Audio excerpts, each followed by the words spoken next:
ஓம் சக்தி. அன்னை ஆதிபராசக்தியின் அருள் வாக்கு. பெண்கள்தான் நாட்டின் சக்தி. ஆண் கையில் இருப்பது உழைப்பு மட்டுமே. ஆனால் பெண் கையில்தான் எல்லாமே இருக்கிறது மகளே.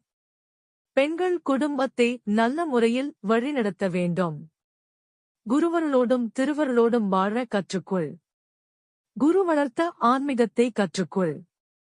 எல்லோரும் குரு காட்டிய வழிமுறைகளை கடைபிடிக்க வேண்டும். உழைத்து வாழ வேண்டும் என்பதை கற்றுக்கொள். யாரையும் ஏமாற்றாதே. ஏமாற்றணும் என்று நினைத்து நீயே ஏமாந்து போகாதே மகளே.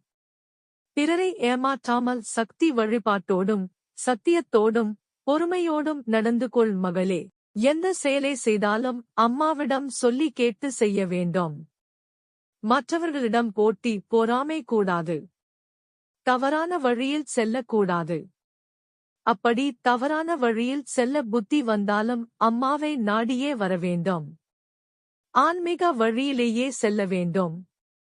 நல்லதே நினையுங்கள், நல்லதே நடக்கும். மன்றவார வழிபாட்டில் கலந்து கொள்ள வேண்டும். வழிபாட்டை ஒழுங்காக நடத்த வேண்டும். நீங்கள் இதை போட்டு குழப்பிக் கொள்ளக்கூடாது. அம்மாவுக்கு தெரியும் உங்களுக்கு எது தேவை என்பது. உங்களுக்கு தேவையானவற்றை தேவையான நேரத்தில் நான், அம்மா, தருவேன். அதுவரைக்கும் பொறுமையாக இருக்க வேண்டும். எங்கு போனாலும் சத்தியமும் ஒழுக்கமும் தெய்வீகமும் உன்னை காப்பாற்றும் மகளே. ஆன்மீகம் என்பது நிதானம், பொறுமை, தெளிவு மகளே.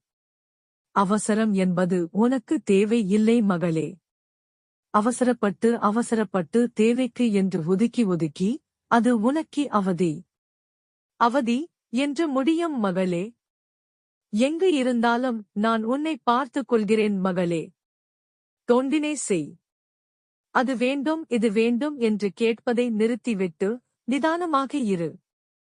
நிறைவாக இரு. பொருளால் அடைவது எதுவுமில்லை.